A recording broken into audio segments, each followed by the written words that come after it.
اهلا بيكم في فيديو جديد.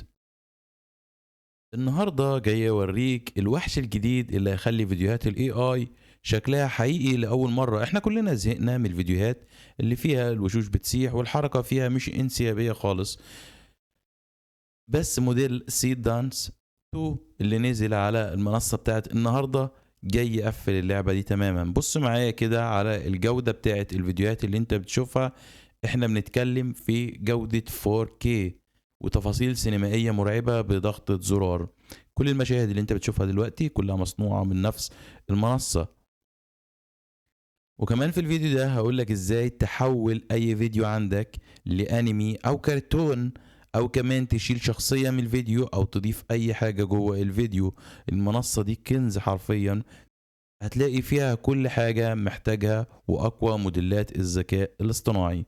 يلا بينا نبدأ الفيديو.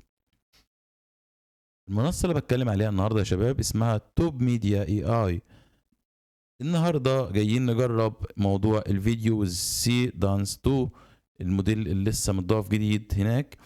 كمان فيها موديلات كتير زي صناعة الصور والموسيقى والفيديو وحاجات تانية كتير. أول حاجة بدوس هنا على جيت ستارت، وبعد كده هنا بتدوس على لوجين او تسجيل دخول. تقدر تسجل من خلال جوجل، فيسبوك او اي منصه انت عاوزها. انا اسجل بجوجل. بعد ما بتسجل يا صديقي بتفتح معاك الواجهه بالشكل ده. طبعا هنا هتلاقي كل موديلات الاي اي لصناعه الفيديو موجوده هنا تحت اهي.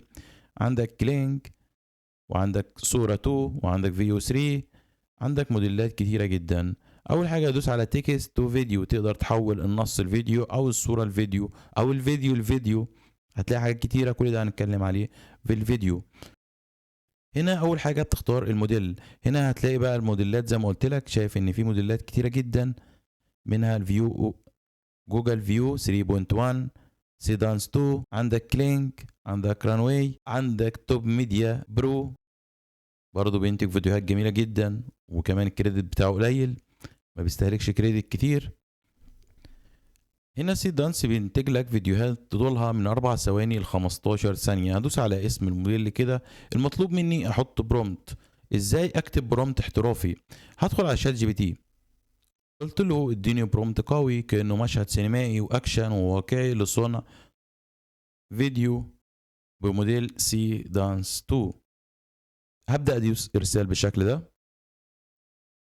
طبعا تقدروا تنشئوا كمان فيديوهات انمي او كرتون 3 دي، مفيش اي مشكلة. طبعا هنا بيقول لي عاوز مشهد تاني غير ده. طبعا انا ما عجبنيش المشهد ده، فقلت له عاوز مطاردة سيارات، وهخليها باللغة الإنجليزية. طبعا الموقع بيقبل اللغة العربية مفيش مشكلة، بس أنا بفضل أكتب بالإنجليزية، تطلع نتائج أقوى بكتير. هاخد البرومت اللي اداهولي ده كله كوبي، وارجع على المنصة بتاعة توب ميديا اي اي، واحط البرومت هنا. وبعد كده بتختار الكواليتي، وهنا بتختار الديوريشن، وبتختار مدة الفيديو عندك لحد 15 ثانية. فمثلا انا هختار مدة الفيديو 10 ثواني. هنا بتختار المقاس بتاع الفيديو. عندك فيديو لليوتيوب 16:9، فيديو عريض، او فيديو طويل 9:16، تيك توك ريلز او اي شيء انت عاوزه، او الانستجرام 1:1. فانا هختاره 16:9. هنا بيقول لك عاوز الفيديو بابليك يتنشر على المنصة ولا لا، دي لك مطلق الحرية تشغلها او لا، فانا هقفلها. وبعد كده ادوس على جنريت. هنا بيبدأ يولد لك الفيديو. هنا المشهد خلص يا شباب، هنشغله مع بعض ونشوفه.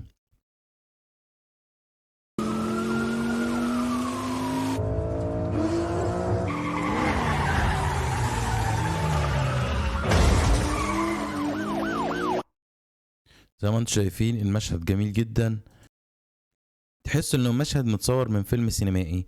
وبعد كده هنا بتعمل له داونلود بالشكل ده، يبدأ يتحمل معاك عادي. خلينا نولد مشهد تاني يا شباب. اولاد بيلعبوا في حديقة. فهاخد البرومت ده، حتى لو كتبت له برومت قصير خالص عادي جدا هطلع لك شيء احترافي.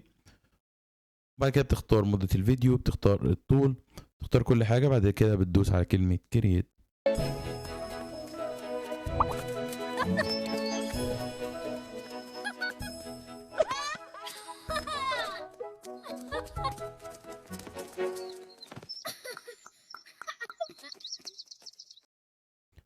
في خاصية تانية يا شباب، برضو في هنا ايمج تو فيديو.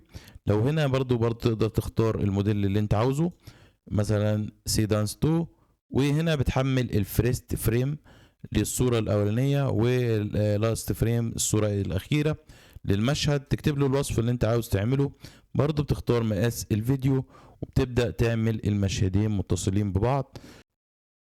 طيب انتجت الفيديو وعاوز ترفع الكواليتي بتاعه من 720 مثلا ل 4K زي ما قلت لك في بداية الفيديو، هتدوس هنا على فيديو انهانس وهتجيب الفيديو اللي انت نزلته،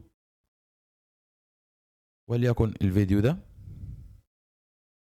طبعا انت ملاحظ هنا من الصورة اللي على الجنب او الفيديو اللي على الجنب الفرق، طبعا هو بيوريك الفرق. انا مجربه، تقدر ترفع لحد 4K. استنى بس الفيديو يحمل، او حمل الفيديو. جميل، تختار هنا لحد 4K زي ما انت شايف، او 2K او 1080 زي ما انت عاوز. مثلا اختار 2K وهبدأ ادوس جنريت. طبعا هنا خلص. شوفوا الابداع بقى معايا، انا هقفل الصوت وشوفوا كده الكواليتي بتاع الفيديو اصبح عامل ازاي بعد ما حولته ل 2K. تقدر بقى تحوله بقى لحد 4K، يعني ما عندكش اي مشكلة. تقدر تعمل له من هنا داونلود. تقدر كمان تعمل تمديد للفيديو من هنا، تخليه فيديو طويل. كمان تقدر تعمل فيديو اديت، تكتب الحاجة اللي انت عاوزها تعملها جوه الفيديو، تضيف شيء او تحذف شيء من المشهد عادي جدا من كلمة فيديو اديتنج. دلوقتي لو عاوز تعدل فيديو، تلبس شخص حاجة في الفيديو، تشيل حاجة من المشهد من الفيديو، تشيل اي حاجة من الفيديو، تحول فيديو مثلا عادي الفيديو كرتون او بيكسر او اي فيديو انت عاوز تعمله، هتدوس على فيديو تو فيديو. هنا بتعمل ابلود للفيديو اللي انت عاوز تحوله. وليكن عاوز الشخص ده اللي لابس بدلة، مثلا الشخص ده، افتح له الفيديو الاول بدلة، تمام. اجيب كده الفيديو بتاعه، ادوس اوبن، خليه يحمل الفيديو. هنا هاجي هنا في البرومت، انت هنا حملت الفيديو. هنا بقى اقول له لبس الشخص ده مثلا بدلة رسمية، وببدأ هنا بقى اختار اخليها على المنصة ولا لأ زي ما انت عاوز. بعد كده بدوس جنريت. طبعا هنا المشهد خلص اهو، ويلبسوا بدلة وكده. هعرض لكم المشهدين مع بعض، اعملوا داونلود.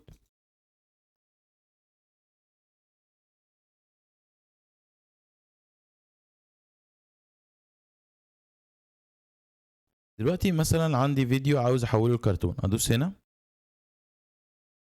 وليكن صورة او فيديو القطة دي. افتح كده الفيديو، شايفين صورة الفيديو القطة دي؟ مثلا القطة دي عاوز اخليها كرتون، ادوس هنا. ابدا هنا احط له في البرومت، اقول له حولها لمشهد كرتون، اقول له حول الفيديو ده لفيديو 3D انيميشن. بعد كده هنا ادوس جنريت. عاوز اوريكم حاجه كده، لو دوست هنا على الملف ده كده بيوري لك بقى هنا بقى لو عاوز مثلا شخص تلبسه نظاره، شخص مثلا مثلا هنا لابسه سلسله. هنا في المشهد هنا قال له شيل، البرومت مكتوب اهو زي ما انتم شايفين، هنا بيقول له احذف السلسله. هنا مثلا قطه قال له خلي شعرها طويل، طبعا البرومت مكتوب يعني هو مديك تعليمات. هنا في قطه مثلا عاوز تخليها تلبس لبس او تغير الستايل بتاعها، البرومت هو اللي كاتبه، وهكذا. طبعا المنصة أول ما بتسجل عليها بتديك 30 كريدت، هتنتج معاك فيديو واحد بس. عشان تستفيد بكل المزايا بتاعة المنصة لازم تعمل أبديت للخطة بتاعتك أو الاشتراك بتاعك. الاشتراك بتاعها مش غالي، رخيص. طبعا الفيديو خلص اهو، هعرضه برضو مع قارن لكم الفيديوين مع بعض. عملت له داونلود.